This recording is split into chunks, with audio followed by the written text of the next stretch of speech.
Hello friends, मेरा नाम गौरव गोयल है। मैं एक सेबी रजिस्टर्ड इन्वेस्टमेंट एडवाइज़र हूँ। आज हम बात करेंगे यूनियन बजट के बारे में, जो Nirmala Sitharaman ji honourable finance minister 1 फरवरी को पार्लियामेंट में प्रेजेंट करेंगे। ये मोदी गवर्नमेंट 3.0 का फर्स्ट फुल बजट होगा। इससे पहले उन्होंने जो बजट प्रेजेंट किया था वो हाफ बजट था। उसका फर्स्ट हाफ उन्होंने फरवरी लास्ट ईयर में प्रेजेंट किया था और इलेक्शंस की वजह से सेकंड पार्ट उन्होंने आफ्टर इलेक्शन विक्ट्री एनडीए की जो हुई थी उसमें प्रेजेंट किया था। उस इलेक्शन में उन्होंने कोई बहुत ज़्यादा मेजर पॉलिसी अनाउंसमेंट्स नहीं किए थे। फोकस एम्प्लॉयमेंट जनरेशन की तरफ था। इस बजट को, ये फुल बजट है, तो हम एक्सपेक्ट करते हैं कि ये बजट पूरा उनका अगले 5 साल का जो कार्यकाल है उसके लिए पॉलिसीज़ का एक स्वरूप प्रेजेंट करेगा। इस सब को जानने के लिए हमें सबसे पहले अपने देश की करंट इकोनॉमिक सिनेरियो को देखना चाहिए। सबसे बड़ी चिंता का विषय आज की डेट में हमारी कंट्री का सकल घरेलू उत्पाद या जीडीपी है, जो कुछ समय में हमने देखा है कि ये स्लो डाउन हो गया है। पिछले वित्तीय वर्ष में 2023-24 में हमारी जीडीपी 8.2% से बढ़ी थी और विश्व की सबसे तेज रफ्तार से बढ़ने वाली जीडीपी में से एक थी। इस वर्ष हम लोग एक्सपेक्ट करते हैं कि ये जीडीपी सिर्फ 6.5% से ग्रो करेगी, जो एक काफ़ी नीचे आ गई है। और एक प्रमुख कारण इसका ये था कि पिछले क्वार्टर में हमारी जीडीपी ग्रोथ थी वो सिर्फ 5.4% थी, जो कि काफ़ी सारे जितने भी अनुमान थे उनसे काफ़ी कम थी। ये हमारे लिए चिंता का विषय है। हमारे लिए एक और चिंता का विषय है, वो है एम्प्लॉयमेंट। हमारी कंट्री में एम्प्लॉयमेंट हमेशा से एक बहुत बड़ी प्रॉब्लम रही है और अब क्योंकि बहुत ज़्यादा पॉपुलेशन एम्प्लॉयमेंट जोन में आ गई है, तो उसकी वजह से हमें एम्प्लॉयमेंट अपॉर्चुनिटीज़ भी ज़्यादा प्रोवाइड करने की ज़रूरत है, जो हम ठीक से अभी दे नहीं पा रहे हैं। सरकारी खर्चा जो गवर्नमेंट केपेक्स करती है, कैपिटल एक्सपेंडिचर करती है, वो भी पिछले साल अनफॉर्चुनेटली गवर्नमेंट अपना टारगेट जो उन्होंने रखा था वो पूरा नहीं कर पाएगी।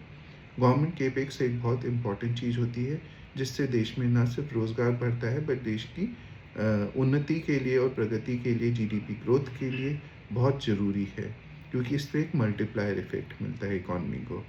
अनफॉर्चुनेटली बिकॉज ऑफ इलेक्शंस और जो रेनफॉल में डिलेड डिपार्चर था मॉनसून का, उसकी वजह से हमारी जो गवर्नमेंट का केपेक्स था ठीक से नहीं हो पाया और अब हम उम्मीद करते हैं कि इस साल गवर्नमेंट का सिर्फ 80 to 85% ही टारगेट मीट कर पाएगी, जो उन्होंने पिछले साल सेट किया था।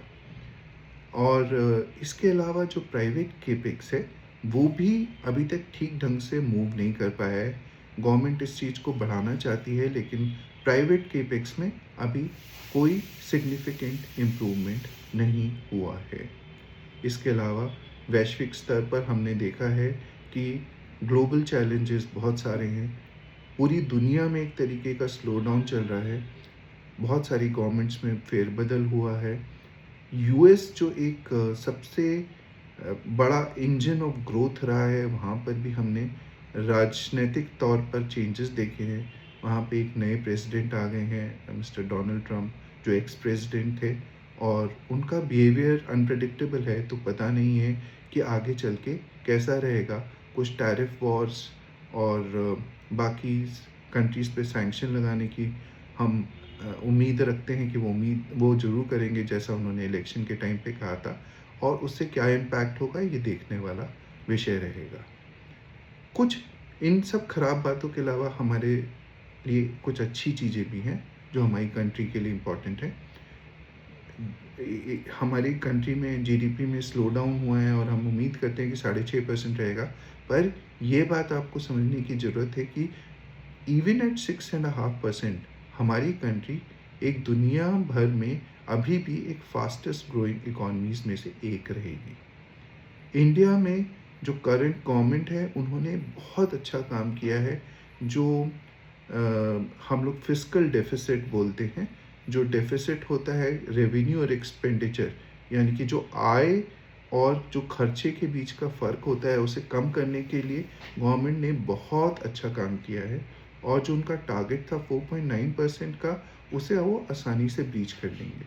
इसके अलावा जो रेवेन्यू एक्सपेंडिचर होता है उसको भी गवर्नमेंट ने बहुत अच्छे ढंग से कंट्रोल किया है, और इस चीज़ के लिए उनकी सराहना करनी चाहिए।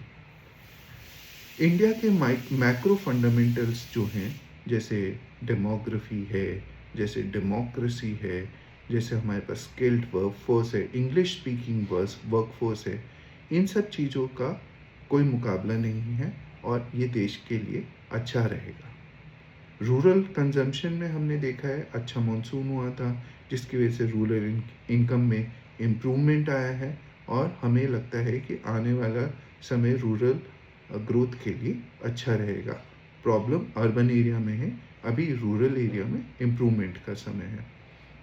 मॉनसून जैसे मैंने आपको बताया बहुत अच्छा रहा है, जिसकी वजह से एग्रीकल्चर आउटपुट, जो खेती से रिलेटेड हमारे उत्पाद हुआ है, वो बहुत अच्छा रहा है।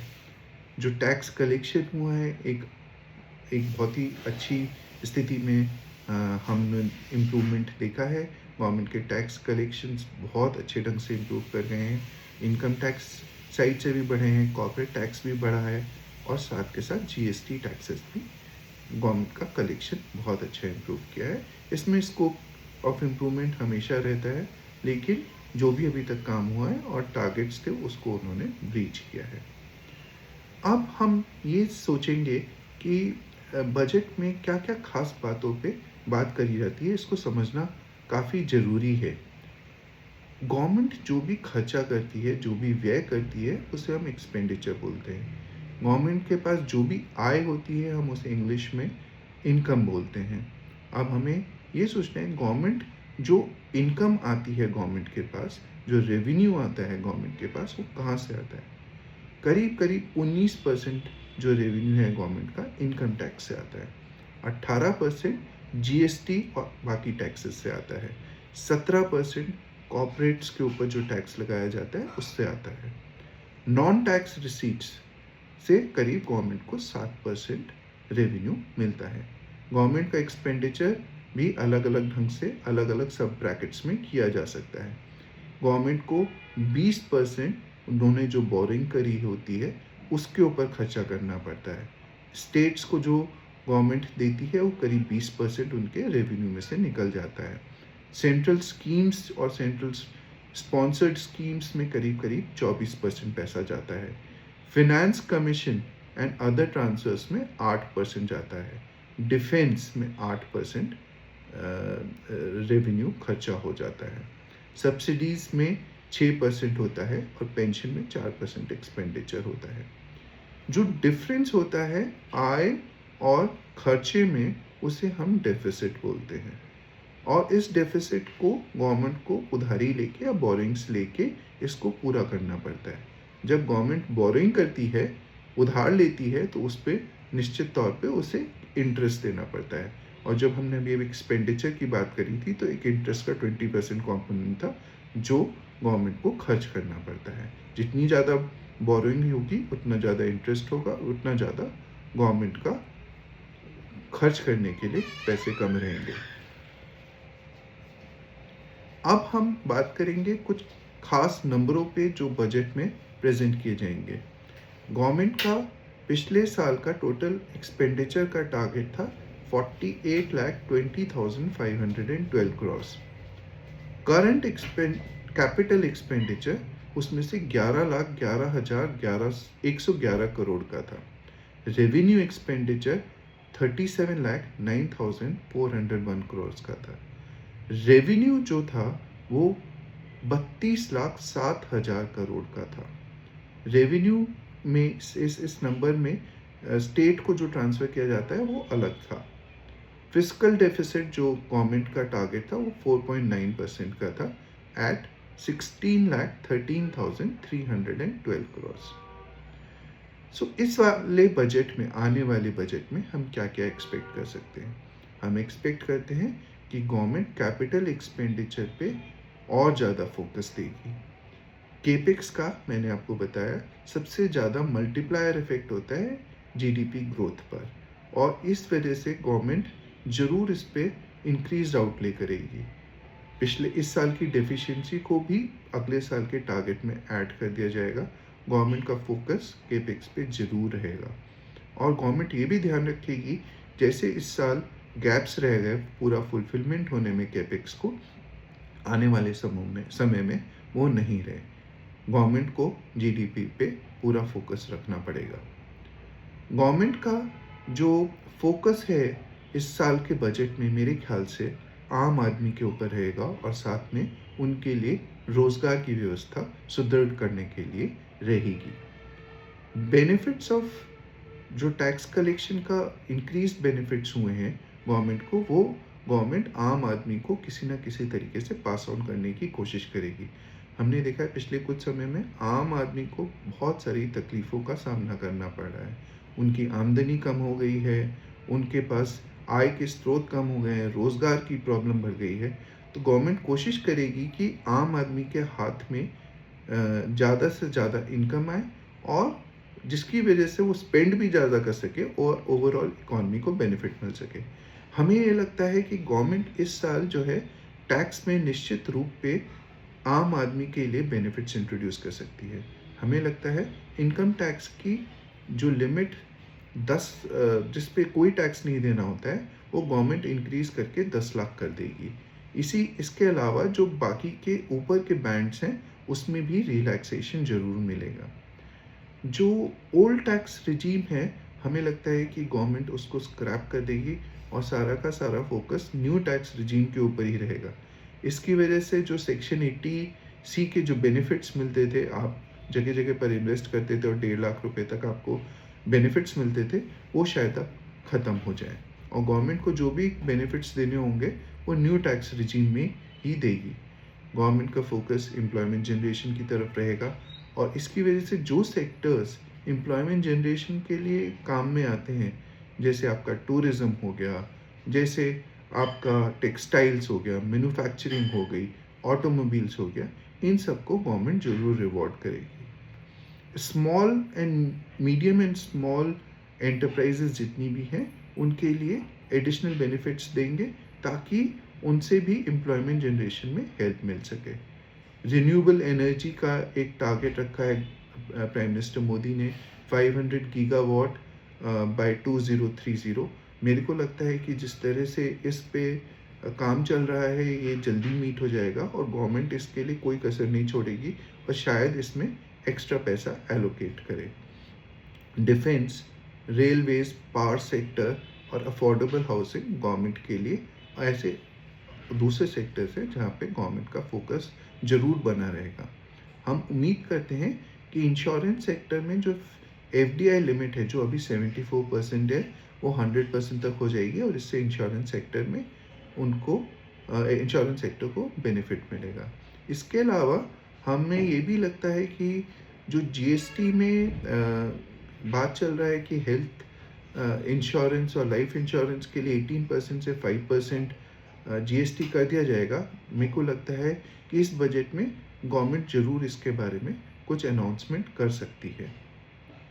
इसके अलावा गवर्नमेंट जो है अभी तक अगर आप होम लोन लेते हैं तो अंडर सेक्शन 24B गवर्नमेंट ने interest limit up to 2 lakh rupees उस पर एग्जेम्पशन दे रखा है। हमें लगता है कि ये लिमिट 2 लाख से बढ़ा के गवर्नमेंट 3 लाख कर देगी। तो ओवरऑल मेरे को ये लगता है कि आने वाला बजट एक कॉमन आदमी फ्रेंडली बजट होगा।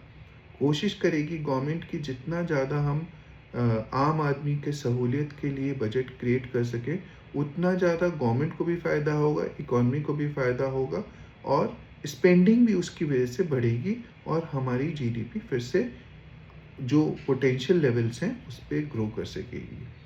हमारी गवर्नमेंट का कोशिश इन्फ्लेशन को भी कंट्रोल में रखने की होगी, और गवर्नमेंट का फोकस इस पर कंटिन्यूसली रहेगा। इनकम टैक्स कट होंगे, एम्प्लॉयमेंट अपॉर्चुनिटीज़ बढ़ाने की कोशिश की जाएगी। गवर्नमेंट अपने आप का जितना काम है जो पिछली बार इलेक्शंस की वजह से अधूरा रह गया था, वो इस बार मोर एफिशिएंटली करने की कोशिश करेगी।